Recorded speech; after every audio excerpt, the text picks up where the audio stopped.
किताब दूसरे शहरों में रिलीज हो चुकी है। लखनऊ में हम पहली बार किताब का लोकार्पण करने के लिए इकट्ठे हुए, तो एक बार ताली हो जाए। बुक लॉन्च जो दिलीप जी ने, चंचल शर्मा जी ने और रोहित जी ने लिखी है, वो सर रोहित जी आज यहाँ पे नहीं आ सके किन्हीं कारणों की वजह से।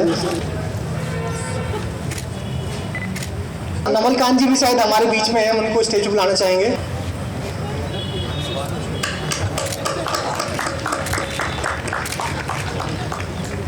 आगे मैं जो मंच है दिलीप जी को देता हूँ, थोड़ा किताब के बारे में बताएं, क्या है गुलाबी खंजर, किस तरीके से तीन लोगों ने मिलकर इस संग्रह का, और आगे मुझे लगता है कि इसकी और किताबें शायद आने वाली है, जो मेरी बातचीत हुई है, क्या है गुलाबी खंजर, वो हम लोग बताएं। बहुत बहुत शुक्रिया अंकुर आपका और आपके इस मंच का हृदय से आभार। आप लोगों ने बहुत अच्छी महफिल सजाई हुई है, बहुत अच्छी बातचीत चल रही थी, हम लोगों ने ऑलमोस्ट जबरन इस पर कब्जा किया। मुझे बातचीत अच्छी लग रही थी और उसको और चलने देना चाहिए था, लेकिन शायद वक्त का तकाजा यही था कि इसके बाद अगला कार्यक्रम शुरू हो। तो मुआफ़ी के साथ आप लोगों के पहले की बातचीत बहुत अच्छी थी और लंबी चलनी चाहिए थी। ये जो सिलसिला है वो 4 जनवरी को शुरू हुआ दिल्ली में। इस किताब का पहला लोकार्पण हुआ और इसके बाद हम बम्बई गए। बम्बई के बाद अपने महबूब शहर लखनऊ आए और लखनऊ आए तो नवल कांत भाई और हिमांशु भाई का सानिध्य आवश्यक था। इनकी मौजूदगी में मुझे लगता है कि इस किताब के जो पंख हैं उसको और ताकत मिलेगी, उसकी परवाज़ ऊँची जाएगी। इस उम्मीद से इन भाइयों के बीच हम यहाँ पे, ये सब अदीब मुसन्निफ़ वाली बरादरी के लोग हैं और यहाँ इनका होना, इनकी मौजूदगी आशीर्वाद की तरह है, मोहब्बत की तरह है। दिखे ना दिखे लेकिन इनके आशीर्वाद से, इनकी मोहब्बत से इस किताब के पढ़े जाने की गुंजाइश बढ़ती है और हमारे लिखने की, आगे बढ़ने की जो जड़ें हैं वो गहरी होती हैं, सिंचती हैं। मैं चूँकि अब कई जगहों पर इसका लॉन्च हो चुका है तो अमूमन मुझे अब याद है कि इस किताब को कैसे इंट्रोड्यूस करना है। मैं कोशिश करूँगा कि बातचीत को थोड़ा सा रोचक रखते हुए, आप लोग यहाँ पे हैं तो मैं मान के चल रहा हूँ कि साहित्य में, संस्कृति में, भाषा में, हिंदी भाषा में आप लोगों की रुचि है। ये किताब दरअसल 550-600 साल पुरानी कहानी है, लगभग 16वीं शताब्दी के आसपास की कहानी है। तब की बात है कि जब बाबर ने इन्वेड किया था हिंदुस्तान के ऊपर। बाबर हालांकि बहुत कहते हैं कि बहुत अनलकी टाइप का रूलर था, बादशाह था, और जब उसने आक्रमण किया तो बाबर की सेना, बाबर का नाम बड़ा था, लिहाजा इतिहास में उसको जगह ऊंची मिली। और ऐसे में हुआ यूं कि जो कुछ एक छोटे कबीले थे उन पे लोगों ने ध्यान नहीं दिया। जैसे मैं अभी बात कर रहा था, नवल कांत भाई के साथ बैठा हुआ था तो मैं कहना चाह रहा था लेकिन जगह नहीं बना पाया कि मैं अपनी बात वहाँ कहूँ, तो सोचा कि यही कहूँगा मैं। नवल कांत भाई ने बहुत अच्छी किताब लिखी है राजा टिकैत राय के ऊपर। अब राजा टिकैत राय ने जिस तरह के काम किए, जैसे शहर बसाए, जैसी संरचनाएं उन्होंने खड़ी की, सामाजिक स्तर पर जितना उनका योगदान रहा उतना उनको रिकॉग्निशन नहीं मिला। ठीक उसी प्रकार से हुआ ऐसा तो नहीं कहूँगा, लेकिन एक कबीला था, गुरगान नाम था, और ये वंश वही था, चंगेज खान वाला ही वंश था। वो कबीला जो बाबर की सेना जब बढ़ते थे तो पीछे जो लेफ्टिनेंट्स हुआ करते थे, जो ब्रेड क्रम्स हुआ करते थे, उसके ऊपर वो सर्वाइव करते थे। या उनको लूट लिया, छोटे कबीलों पे, छोटी जगहों पे अपना कब्जा जमा लिया, वहाँ से कुछ अनाज ले लिया, कुछ औरतें ले ली, कुछ सामान ले लिया, आगे बढ़ गए, कुछ रुक गए, ऐसे चलता था उनका सिलसिला। तो सियालकोट जो इस समय पाकिस्तान में है, वहाँ पे एक छोटा सा शहर है नौशेरा। नौशेरा शहर जो है वो दरअसल 9 शहरों से उनका कोई रिश्ता वास्ता राब्ता नहीं है। नौशेरा मने है 9 छोटे छोटे शहरों से मिलकर बना एक शहर। अब उस समय छोटे शहर तो क्या ही शहर हुआ करते थे, वो छोटे छोटे कबीले हुआ करते थे, कस्बे हुआ करते थे, गांव हुआ करते थे। वैसे ही 9 गांव बस गए, 9 कबीले या 9 छोटे उनको जगहों को मिला के एक नौशेरा बना। वहाँ पे जाट राजा, ये हिस्ट्री का रेफरेंस पॉइंट है। इसके बाद कहानी सारी फिक्शन में चली जाती है। उस पर गुरगान कबीले का एक बादशाह आक्रमण करता है, सुल्तान खान, और जो मारकाट मचती है, फसाद होता है, लूट मचती है, सब मारे जाते हैं और एक मुखिया का परिवार बच के वहां से भागता है। और इस समय जो पंजाब राजस्थान का बॉर्डर है, उस समय कहीं एक जगह आके बंजर जमीन पे अपना हिस्सा जमा लेता है, अपना हक जमा लेता है, वहां पे रहना शुरू करता है। और वहां सुल्तान खान की बीवी, उसका बेटा, ये सब वहाँ पे आगे पलते बढ़ते हैं। उनकी बीवी का नाम नफीसा होता है और उनका एक बेटा होता है बख्तियार। फजल भी है, बख्तियार भी है, आबिद भी था। बख्तियार मजबूत था, दिलेर था, लड़ाकू था। तो उस तरह बख्तियार और ये जो विस्थापित हुआ परिवार दिनाज प्रताप सिंह का, उनके घर में एक बच्चा हुआ रुद्र प्रताप सिंह। रुद्र बड़ा होता है, बख्तियार बड़ा होता है और किस्मत उनको एक जगह खड़ा कर देती है, इकट्ठा कर देती है। दोनों को अपने अतीत के बारे में पता चलता है। अब एक के लिए जंग से जो हासिल हुआ उसे बचाना उसके हक की लड़ाई है, वो बख्तियार है। और दूसरों के लिए जो इज्जत उसने खोई, जो हक उसने खोया, जो अपना राजपाट खोया, उसे दोबारा हासिल करना और अपने पुरखों का बदला लेना, जो हक और इंसाफ की लड़ाई है, वो है रुद्र प्रताप सिंह। लेकिन ये सिर्फ लड़ाई नहीं है, सियासी दाव पेच है, प्यार है, मोहब्बत है, षड्यंत्र है, धोखा है, सब कुछ है।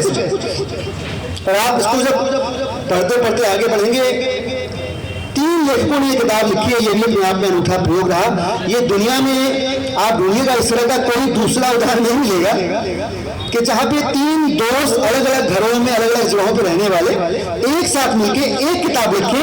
और मैं बड़ी जिम्मेदारी से कह रहा हूं, मैं इस किताब को पढ़िएगा, कहीं भी आपको भाव टूटता हुआ, भाषा का प्रभाव टूटता हुआ नहीं, कहीं लगेगा नहीं कि 2 लोगों ने मिलकर लिखी है, 3 पे भूल जाइएगा। ऐसा लगेगा कि एक ही आदमी ने किताब लिखी हुई। तो ये 2 किताबों में एक पहली किताब है और इसकी 2 किताबें और आनी है। मैं अभी किताब की कहानी के बारे में हमारी जो सहलेखिका है चंचल जी वो बताएंगी। मैं इस किताब की टाइटल हो चुकी, हमारे साथ दोनों साथी जो लेखक बैठे हुए, दोनों इतिहासकार हैं। आपने जब राजा टिकैत राय के बारे में लिखा था, आपने एक इतिहास की छानबीन की और हिमांशु भाई के परिचय के मोहताज है ही नहीं। इसका टाइटल बड़ा इंटरेस्टिंग है। जब लोगों ने इसे देखा तो कई सारे सवाल हमारे पास आए। गुलाबी क्यों, खंजर क्यों, गुलाबी खंजर क्यों, धनुष तीर क्यों नहीं भाई साहब, भाला क्यों नहीं। तो मैंने समझाया कि देखो, धनुष तीर, मैं खुद आर्चर रहा हूँ, प्रोफेशनल आर्चर रहा हूँ मैं। धनुष तीर चलाना आसान, सब नहीं चला सकता, आपको बहुत स्किल होना पड़ता है। और धनुष तीर दूर से चला सकते हैं, जबकि खंजर भोंकने वाला आपके बहुत करीब होता है। खंजर भोंकना पीठ में जो मुहावरा है, जहां उसको धोखा देने से जोड़कर दिखा जाता है, तो इसलिए इसके टाइटल में खंजर। और गुलाब को मैं थोड़ी लंबी बात से करूंगा। गुलाब अपने जंगली स्वरूप में इतिहास और जो फॉसिल एविडेंसेस में उसके हिसाब से देखा जाए तो 35 मिलियन साल पहले ग्रैंड कैनियन में कहीं मिलता था। 35 मिलियन ईयर्स अगो। गुलाब डोमेस्टिक कब हुआ?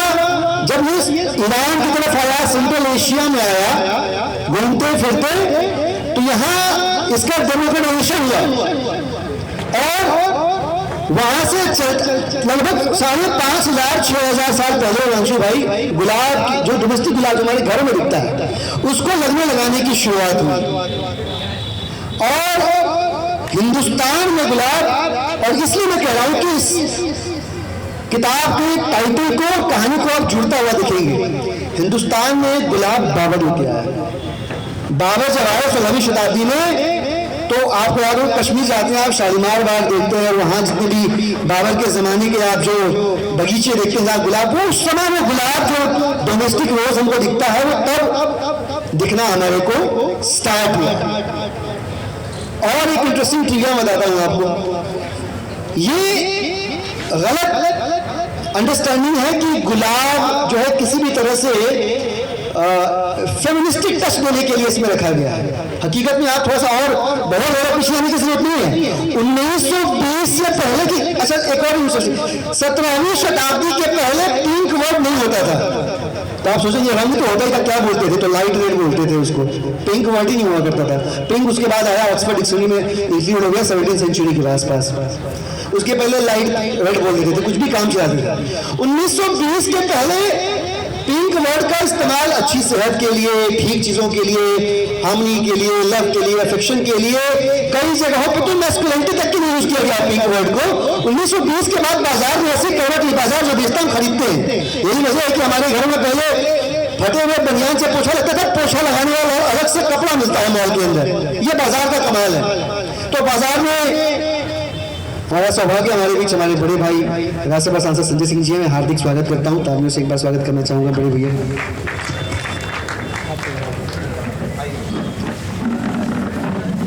तो मैं गुलाब की बात कर रहा था, और इस किताब में दो कवर पे देखिए तो दो मेल कैरेक्टर्स हैं और एक फीमेल कैरेक्टर है जो ग्रे शेड में है। वो कोई एक कैरेक्टर नहीं है। इस किताब में बहुत प्रोमिनेंट और डोमिनेंट नेचर के 3 से 4 फीमेल कैरेक्टर्स ऐसे हैं जिनकी वजह से इस किताब की कहानी की दिशा जो है वो बदलती है। वो किरदार और एक खास बात का जो हमने ख्याल रखा, इस किताब को आप पढ़िए, पीछे रखी हुई है आप। अच्छी चीज़ ये 18 दिसंबर को हिमांशु भाई की किताब लॉन्च हुई और पढ़ने वालों की मोहब्बत मिली, और उसी दिन शाम तक ये किताब ऑल बुक्स कैटेगरीज में नंबर 3 पे गई, अमेज़न पे सारी लैंग्वेजेस में, सारी बुक कैटेगरीज में बेस्ट सेलर हुई थी, और हिस्टोरिकल फिक्शन कैटेगरी में बहुत समय तक ये नंबर 1 पे हुई थी किताब हिंदी में। तो इस किताब को बहुत प्यार मिला, अभी भी मिल रहा है। मैं बात कर रहा था इसके कैरेक्टर्स की, इसके किरदारों की बात कर रहा था मैं। हमने इसमें किसी भी किरदार को विलन नहीं बनाया है। अब इसको आप ये कह लें कि एक नया ट्रेंड चल रहा है, उसको हमने फॉलो किया है, या हमारा मन नहीं हुआ कि हम कहानी को ब्लैक एंड व्हाइट में लिखे, ग्रे शेड लेके चलने की जरूरत नहीं है। अब देखिए, आप सबने देखी होगी जोकर, देखी होगी, जो अभी जोकर टू नहीं, जोकर 1 की बात कर रहा हूँ मैं। अब उसमें जो प्रोटैगनिस्ट है, जो जोकर है, वो सब में विलन है, उसकी वजह से शहर में दंगे हो रहे हैं, लेकिन फिर भी कहानी ऐसे लिखी गई है कि आप उसे नफरत नहीं कर पाते हैं। ये एक तरीका है किरदार को गढ़ने का, सींचने का। पुष्पा फिल्म आई, बहुत गंदा एग्जाम्पल दे रहा हूँ मैं, लेकिन उसमें भी जो सो कॉल्ड हीरो है वो तो गुंडा है, सारे गलत काम कर रहा है, बट कहानी उसे हीरो की तरह पेश करी, वैसा नहीं है। आप देखेंगे हर एक किरदार की अपनी एक पहचान है, अपनी एक उसकी अपनी एक ऊंचाई है, उसके अपने पंख हैं, वो ऊंचाई तय करता है अपने कैरेक्टर स्केच के दम पे। लेकिन कहीं भी हमने ये नहीं बताने की कोशिश की है, आप तय करते रहे। ऐसे कई मौके आएंगे जहां आपका राब्ता किसी एक किरदार से होगा, आपको लगेगा ये तो गलत किया, लेकिन आप ये कंक्लूड नहीं कर पाएंगे कि ये विलेन है इस कहानी का, ऐसा नहीं होगा। ये मैं जिम्मेदारी से कह रहा हूँ और बहुत लंबी बातचीत नहीं करूँगा। एक आखिरी बात ये कि हमारे एक कुछ पढ़ने लिखने वाले साथियों ने बताया कि अगर आपने किताब अच्छी लिखी है तो डंके की चोट पीछे बेचिए। तो मैं जिम्मेदारी से कह रहा हूँ कि किताब पीछे बिक रही है, आप खरीदिए, पढ़िए, पसंद नहीं आया तो पैसे वापस है, गारंटी है। Thank you so much. Address बता दीजिएगा जी, दिलीप के पांडे gmail.com मेल कर दीजिएगा, 100% पैसे वापस होंगे आपके। अच्छा, आगे बढ़ने से पहले मैं संजय जी से रिक्वेस्ट करूंगा कि आप मंच पे आ जाएं। दिलीप जी, आप प्लान देके संजय जी का मंच पे स्वागत करें। अच्छा, किताब की बातचीत को आगे बढ़ाते हैं। मैं चंचल जी से रिक्वेस्ट करूंगा कुछ किताब के बारे में बताएं, क्या है टाइटल के पीछे कहानी, किताब के पीछे कहानी। रास्ते में आते टाइम दिलीप ने मेरे से बोला कि तुम्हें किताब की कहानी के बारे में बात करनी है, और उसमें 75% वो खुद बोल चुका है अभी तक। और मैं तब से सोच रही थी अब चुप हो जाए, अब चुप हो जाए। और उसने मेरे लिए, अब मेरे से पहले अभी महिला सशक्तिकरण पे इतनी सारी बातचीत हुई, इसने सुनी भी थी, तभी से नहीं रुक पाया। और अब मैं तब से सोच रही हूँ कि मैं अपना कंटेंट कैसे बदलूँ यहाँ बैठे बैठे, क्योंकि सारा बोल दिया। ठीक है, तो जैसा कि इस पे कवर पे जो एक ग्रे कैरेक्टर में एक महिला बनी हुई है, तो एक्चुअली ये किसी एक कैरेक्टर की कहानी नहीं है। और हमारी इस किताब में जो सबसे बड़ी खासियत है वो इसके फीमेल कैरेक्टर्स हैं। 7 से 8 फीमेल कैरेक्टर्स हैं और सब बहुत स्ट्रॉन्ग है, जो कि 2 जो मेन लीड कैरेक्टर हैं उनकी कहानी को आगे बढ़ाते भी हैं और आगे लेकर भी जाते हैं। और किसी भी किरदार को हमने पॉजिटिव या नेगेटिव इस तरीके से शो नहीं करा, लिखा नहीं है। हमारी महिलाएं बिल्कुल वैसी है जैसी समाज में उन्हें स्वीकार नहीं किया जाता। और जैसी महिलाओं की बात अभी हमारी स्पीच से पहले, हमारे इस वाले इवेंट से पहले जो वहाँ पर आप लोग बैठे हैं, जिस तरीके की महिलाओं की बातें आप कर रही थी, बिल्कुल वैसी महिलाएं हमारी इस किताब में हैं जो किसी को पसंद नहीं आएंगी जो वो सब चीज़ें करती हैं जो उनसे एक्सपेक्ट किया जाता है कि वो ना करें, वो हमने बिल्कुल वैसी लिखी है। और इनफैक्ट इसके जो कैरेक्टर्स, फीमेल कैरेक्टर्स जो सबको पसंद आएंगे, वो एग्जैक्टली वही कैरेक्टर्स हैं जो रियल लाइफ में किसी को पसंद नहीं आते। तो महिलाएं होनी वैसे ही चाहिए, और वैसी महिलाओं को सिर्फ पाठक स्वीकार करते हैं, सिर्फ रीडर स्वीकार करते हैं, क्योंकि वो जज नहीं करते कैरेक्टर्स को, और वो महिलाओं की तरह किसी जेंडर उसमें बायस में ना देख के वो उम्मीद करते हैं, और वो ये उनको छूट भी देते हैं कि वो गलतियां करें, वो अपने हक के लिए उससे थोड़ा ज़्यादा लड़ लें जो शायद उनको मिला है। हो सकता है वो उस चीज़ में, उस फाइट में किसी और के हक को थोड़ा सा अपने हिस्से में ले लें, लेकिन कोई बात नहीं, ऐसे कैरेक्टर्स किताब में हैं। तो अगर इस किताब को आप पढ़ोगे तो हम पहले से आपको बता दें कि हो सकता है किसी कैरेक्टर के साथ आपकी फीलिंग्स बहुत ज़्यादा अटैच हो जाएँ, दूसरा कैरेक्टर आपको लगे कि वो उस कैरेक्टर के साथ ठीक नहीं कर रहा है, लेकिन ट्रस्ट मी, जब आप उसकी कहानी को दूसरी किताब, दूसरा पार्ट और थर्ड पार्ट जब पढ़ेंगे तो वहाँ पर वो कहानी इवॉल्व होते होते अपने हक के लिए बिल्कुल इस तरह से लड़ती हुई दिखेगी कि पहली वाली किताब में आप वापस जाएंगे, कैरेक्टर से माफी मांगेंगे और लगेगा कि ठीक ही लड़ रही थी, क्योंकि आगे बहुत ज़्यादा स्ट्रगल दिखाई दे रहा है उसमें। बाकी तुमने बोल ही दिया। ठीक है, थैंक यू सो मच, आपने जो तारीफ करी मेरी। एक्चुअली मेरा ट्रैक रिकॉर्ड जहाँ जाता हूँ माइक ख़राब होता है, एक माइक ज़रूर ख़राब होता है, तो ये हो गया आपको। मैं हिमांशु जी से समझना चाहता हूँ, चूँकि बहुत अच्छा लगा जब मैंने आपसे बोला कि किताब का लॉन्च और किताब कुछ बोलना है, तो जो आज के लोग होते हैं वो बोलते हैं पेज तो एक तो पेज हम समझ के बोल देंगे, बट आपने बोला कि किताब बहुत मोटी है और इतने कम समय में नहीं पढ़ी जा सकती है, बहुत अच्छा लगा। बट चूँकि आपका इतिहास से एक अलग नाता है, तो मैं आपसे इस किताब के बारे में जितना भी आपने समझा, जितना भी सुना, उससे क्या क्या समझना है, क्या आपकी व्यूज़ क्या है? ये जब ये किताब, जब आपने उससे कहा कि अभी 2 दिन बाद लॉन्च है, मतलब ये एक ऐसा जॉनर है जो सुन कहते हैं हमारा अपना जॉनर है, हिस्टोरिकल फिक्शन, मतलब बहुत करीब है मेरे दिल के।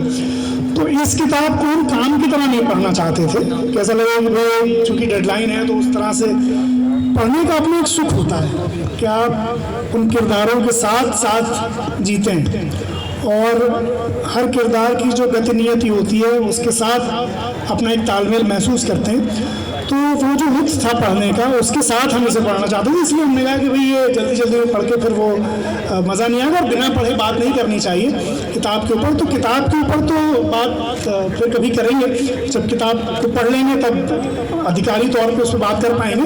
लेकिन जो बात हमें बहुत कुछ हिस्सा हमने शायद पूछा भी था प्रोग्राम से पहले भी, और मेरे ख्याल बहुत लोग जो यहाँ पर हैं उनके मन में जिज्ञासा होगी कि एक हिस्टोरिकल फिक्शन, एक उपन्यास 3 लोग मिलकर बैक वक्त कैसे लिख सकते हैं या कैसे लिखा गया। और क्योंकि कहानी जो है वो जितने लोग सुनाए एक ही कहानी, उसमें उनका रंग तो आता रहता है, तो फिर जब एक ही किताब 3 लोग लिख रहे हों तो ये कैसे संभव हुआ होगा कि भाषा में और शैली में और अंदाज में और रंग में वो फर्क ना है। ये मैं आपसे जानना चाहता हूँ, इसकी प्रक्रिया क्या है। जब तो गाना सुने आप, अनहोनी को होनी कर दे, होनी को तो हम तीनों ने इस अनहोनी को होनी कर दिया। So those who don't know, मैं और चंचल तो साथ में किताब लिखते रहे, हमारी 5वीं किताब है, और 5वीं बार 3 लोगों ने लिखी। इसके पहले हम 2 लोगों ने, हमारी पहली किताब आई थी गलीस पदिल पेंगुइन से प्रकाशित हुई, इसके बाद की 3 किताबें राजकमल से हैं, और शुक्रिया हिंदी में प्रकाशन का। ये 5वीं किताब में हमारा एक तीसरा साथी जुड़ा जो इस समय है नहीं, और उसकी वजह वही है, कोई जो कॉर्पोरेट गाई और क्लोजिंग का टाइम है, ये है वो है, तो बहुत दबाव तनाव में है, वो वहाँ पे होता तो और अच्छी से बातचीत होती। तो हम तो इन सिंक हैं, हमें पता है कि कैसे लिखना है। दरअसल क्या हुआ, ये कहानी का आइडिया रोहित जो हमारे को-ऑथर हैं उनका था, रोहित साकुलिया का, वही आइडिया लेके आए थे, और उस आइडिया को हमने पब्लिशर के साथ डिस्कस किया, और हमने महसूस किया कि अभी हिस्टोरिकल क्राइम फिक्शन कैटेगरी में हिंदी में बहुत कम लिखा जा रहा है। जब हम क्राइम फिक्शन की बात करते हैं तो हमारे हाथ में पल फिक्शन लगता है, कोई धीर गंभीर साहित्य हमारे हाथ लगता नहीं है। तो एक गैप सा लगा और हमारे पास विषय वस्तु बहुत अच्छी थी, हमारे पास थोड़ा बहुत शोध किया हुआ मटेरियल था, तो हमें लगा कि इस गैप को फिल करने की कोशिश कर सकते हैं। और 2 साल मशक्क़त के बाद 2023 के आखिर में हमने 2021 में लिखना शुरू किया हिमांशु भाई, और 2023 के आखिर में इस किताब का पहला ड्राफ्ट हमारे हाथ में आया। लिखा कैसे? हम तीनों लोगों के पास इस कहानी का अलग अलग परसेप्शन था। एक तो मेरी आदत, और ये आदत हमारी को-ऑथर्स में भी मैंने डाल दी है ये बीच मीडिया, कि कहानी लिखनी तब तक नहीं है जब तक कि कहानी आपको दिखाई नहीं दे। दिखाई देने का मतलब कि कहाँ से शुरू हो रही है और किन जंगल से, गलियारों से, सड़कों से, नगरों से, शहरों से उनकी गुजरी और कहाँ खत्म हो रही है। ये अगर आप देख नहीं पा रहे तो लिखना नहीं है। तो हमने डिसाइड किया कि तीनों इस टॉपिक को कैसे देखते हैं, वो देख के अपना जो परसेप्शन है वो लिखते लेके आएंगे। तो हम तीनों ने अपने 8 पेजेस की एक समरी ली और पूरा दिन बैठ के ब्रेनस्टॉर्म किया और एक दूसरे की काट छाट करके हमने एक कॉमन वर्जन बना लिया। वो कॉमन वर्जन के ऊपर फिर हमने सोचना शुरू किया, एक हफ्ते की ब्रेनस्टॉर्मिंग करी और बैठे और ब्रशअप करके हमने एक कंप्लीट प्लॉट तैयार किया और उस प्लॉट को हमने सब प्लॉट्स में डिवाइड करना स्टार्ट कर दिया। ये कैसे डिसाइड हुआ? पहले खाली कहानी का पहला हिस्सा, 3 किताबें होंगी, उत्तर नहीं, एक ही किताब होगी, उसी में लिख देंगे हम। हमने कहानी को 22 चैप्टर्स में डिवाइड किया और कहानी को रेगुलेटिव तरीके से लिखने लगे। तो कहानी को हमने पहले समरी लिखी, समरी लिखने के बाद डिस्कस किया, इलेबोरेट किया, फिर अगली मीटिंग हुई, अगली मीटिंग में पिछली समरी को इलेबोरेट किया, फिर उसका फीडबैक लिया, उसको इनकॉर्पोरेट किया और ऐसे 1 स्टेप एट टाइम लिखना शुरू कर दिया। एंड देन वी रियलाइज कि कहानी बहुत आगे बढ़ती जा रही है, इसको एक हिस्से में खत्म करना मुश्किल है, तो उसके हमने फिर 3 हिस्से किए और 3 हिस्सों में कहानी खत्म हो रही है। ऐसे करके और थोड़ा सा टेक्नोलॉजी का सहारा लिया, जूम कहीं मिल नहीं पा रहे तो जूम पे सेशन कर लिया, गूगल ड्राइव पे शेयर करके एडिट करते हैं। तो तीनों लोग जब डॉक्यूमेंट पे काम कर रहे हैं सबको दिखता है कि कौन कहाँ पर एडिट कर रहा है, तो दूसरे के हिस्से को हम टच नहीं करते थे। कई बार हम सबकी अपनी एक्सपर्टीज है, जैसे कहानी को डेप्थ चाहिए तो मैं कर सकता हूँ, एडिट करना है तो ये कर सकती है, और उसमें अगर फैंटेसी डालनी है तो वो काम कर सकते हैं। तो एक कहानी लिखे जाने के बाद उन तीनों पर्सपेक्टिव से भी हम रिव्यू करते थे। तो ये कहानी एक बार लिखे जाने से पहले भी इसका हर एक चैप्टर कई बार लिखा गया और फिर आप एक किताब लिखी हुई है, एक बार फर्स्ट ड्राफ्ट आ जाए, जितनी बार पढ़ो आप उसको उतनी बार एक नया वर्जन तो बन जाता है। इस किताब के हमने मोटा मोटा 4 ड्राफ्ट किए, 4 ड्राफ्ट तो बनाए, फिर 5वां ड्राफ्ट जो है। एक सवाल पाठकों की तरफ से है कि ये चूंकि इसके 3 खंड है कहानी के और ये पहला खंड है जो अभी आया है, कहानी पढ़ के जब ये किताब खत्म करेंगे तो कहीं ऐसा तो नहीं है यार ये अधूरी रहेगी बात? नहीं, तो बेचैनी रहेगी, अधूरापन नहीं रहेगा। बेचैनी नहीं रहेगी तो आप दूसरी किताब का इंतजार नहीं करेंगे और अधूरापन नहीं लगेगा, आपको कहानी कंप्लीट लगेगी, लेकिन जिज्ञासा पे ले आके आपको उसको छोड़ेंगे हम। ठीक है, शुक्रिया।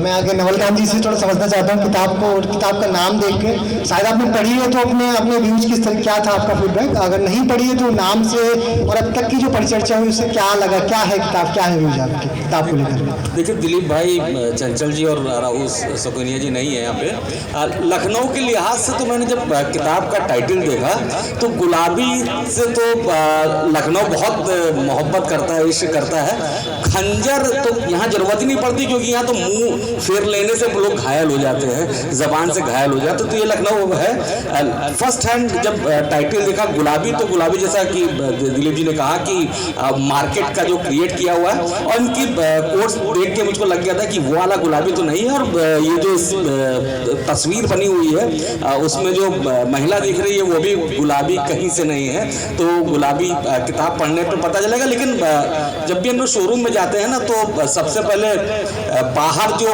कपड़े लगे रहते हैं या जो भी चीज़ की दुकान होती है उस पर नज़र डालते हैं और अंदर जाने की इच्छा होती है। तो मैं ये श्योर कह सकता हूँ कि अगर कहीं पे भी किताबें लगी हों तो उसमें ये किताब आदमी उठा के जरूर देखेगा। और मैंने भी यहाँ उठा के जब किताब देखी तो इच्छा कर गई कि इस जो चर्चा हो रही है इसको बाद में सुनूं और इस किताब को पहले पढ़ जाऊँ। लेकिन यहाँ पे चर्चा हो रही थी तो उसको आगे बढ़ाना ज़रूरी था। देखिए, खंजर और तलवार का रिश्ता मैं आपको एक किस्से से बताता हूँ कि यहाँ पे जब ये यहाँ पे पसंद ही नहीं किया जाता है कि खंजर दिखे या तलवार दिखे, लेकिन दिल्ली में एक दौर में तरीका था ड्रेस का, जैसे मीर तकी मीर जब दिल्ली छोड़ के लखनऊ आए थे तो वो पहली बार जब किसी मुशायरे में पहुंचे तो वहाँ जो उन्होंने कपड़ा पहन रखा था वो ऊपर से लेके एक पैरहन टाइप का नीचे तक का कपड़ा था, अंदर सिल्क का पैजामा था जो लगभग नहीं दिख रहा था, और जो जूता था उसकी नोक ऐसे उठी हुई थी जो कपड़े को छू रही थी, और एक वो बेल्ट बांधे हुए थे, उसमें लेफ्ट साइड पे एक तलवार लटकी थी और राइट साइड पे एक खंजर था। तो खंजर को देख के लखनऊ के लोगों को उलझन हुई और उनकी हुटिंग भी हुई, और वो नाराजगी मीर तकी मीर के जीवन में हमेशा बनी रही। और लेकिन मीर तकी मीर अपने अंदाज के व्यक्ति थे, उन्होंने आसिफ उद दौला को जो उनके दिल के खंजर थे, जो उनके शेरों में खंजर थे, वही सुनाए। और ये कोशिश आग भी कर रहे हैं कि एक जो इतिहास में बहुत सारी चीज़ें करेक्टर छूट जाते हैं, मुझको लगता है कि उसको आप लोग ने कनेक्ट करने की कोशिश की है, इतिहास को समग्र बनाने की कोशिश की, ऊंचाइयों को ले जाने की कोशिश की है। तो वो बात नहीं रही इसमें कि कातिल की ये दलील मुंसिफ ने मान ली कि मकतूल खुद गिरा था चाकू की नोक पर, तो उसको हटा के अब समग्रता के साथ ले जाने। तो आप लोगों को बहुत बहुत बधाई, और बाकी इसकी टिप्पणी में किताब पढ़ने के बाद करूँगा। बिल्कुल बिल्कुल। मैं आखिरी में संजय जी से रिक्वेस्ट करूंगा कि कुछ किताब के लिए कुछ 2 शब्द ऑथर्स के लिए, इस इवेंट के लिए। मेरी तो हमेशा शुभकामनाएं रहती हैं, मैं और इसमें कुछ ज़्यादा बोल नहीं सकता, ये हमारी दुनिया का विषय नहीं है। लेकिन दिलीप पांडे जी की खूबसूरती ये है कि ये राजनीति में भी रह के लिखने के लिए समय निकाल पाते हैं, चंचल, और इन्होंने मिल के 4 किताबें, ये 5वीं किताब है, 4 किताबें पहले भी लिखी हैं। और निश्चित रूप से जहाँ जहाँ मैं गया, इसके पहले भी इसका बुक लॉन्च जब दिल्ली में हुआ है, मुंबई में हुआ, जिन लोगों ने भी, और बड़े बड़े लोग उन कार्यक्रमों में आए, सबने तारीफ़ की इस किताब की।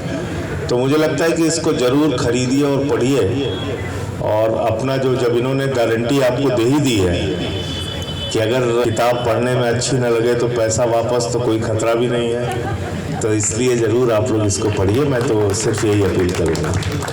बहुत बहुत धन्यवाद, एक अच्छी परिचर्चा थी। हिमांशु कुछ बोलना चाहिए? बस ये सही बात है कि ऐसी गारंटी कभी कोई नहीं देता कि हाँ भाई किताब पढ़ के मज़ा ना आए तो पैसे वापस। ये तो मतलब बड़ी बड़ी फिल्में बनती हैं और इतने पैसे लग जाते हैं और इतने की टिकट बिकती है, लेकिन फिल्म देख के आओ मज़ा ना आए, तो वहाँ भी ये गारंटी नहीं, कहीं भी नहीं है। ये राजनीति में भी नहीं है कि कोई नेता आपने चुन लिया, अब नहीं मज़ा आ रहा है तो कैसे वापस होगा। तो ये जो है ये बहुत बड़ी बात है, और ये इसीलिए ये वहाँ से आती है कि जब ऑथर को अपने लेखन पर और इस किताब को लिखते वक्त जो मेहनत की गई है उस पर जब यकीन होता है कि भाई ये हमारी चीज़ है और हमने इस तरह से लिखी है, और अगर आप पढ़ेंगे और डूबकर पढ़ेंगे तो मज़ा आएगा ही आएगा। तो ये यकीन भी जो है, ये दिलीप सर का जो है, ये अपने आप में एक चीज़ है। शुक्रिया। मतलब आपको तो हिमांशु भाई, मेरी माता जी टीचर रही है और पढ़ती है हिंदी, बहुत धीरे धीरे पढ़ती है, बहुत स्लो पढ़ती है, बड़ी मुश्किल से उन्होंने किताब 2-3 महीने में पढ़ ली, ख़त्म कर ली। और पढ़ ली तो गाजीपुर की है, तो भोजपुरी हमारे यहाँ चलती हैं, तो हमारे पास एक चुपके से आई, बहुत प्यार से सब साथ करिए, ये बचवा ही बताऊँ कि अगली की तबीयत में का होला, हम कभी हम बता ही ना, जब लिखा जाए छपी और पढ़ लिया तब पता खुद ही जान लिया तो उनकी भी उत्सुकता बनी, और मुझे पूरा विश्वास है आप पढ़ेंगे, आप बहुत प्यार देंगे। और बिल्कुल सही है, हमने जो मेहनत की इस किताब को लिखने में 2 साल की मेहनत की है, उस मेहनत के आधार पर मैं कह पा रहा हूँ। कई बार क्या होता है कि अरे अभी तो 2-3 किताब लिखे हैं, प्रैक्टिस कर रहे होंगे, first time second time author है, अरे इनको ये तो पॉलिटिशियन ही कहाँ से लिख पाएंगे। आप पढ़िएगा और हम आपके फीडबैक के लिए आपका इंतजार करेंगे, आपके फीडबैक का। Thank you so much, thank you so much आप सब लोगों का यहाँ पे होने के लिए, मंच पे होने के लिए, मंच के सामने बहुत बहुत शुक्रिया।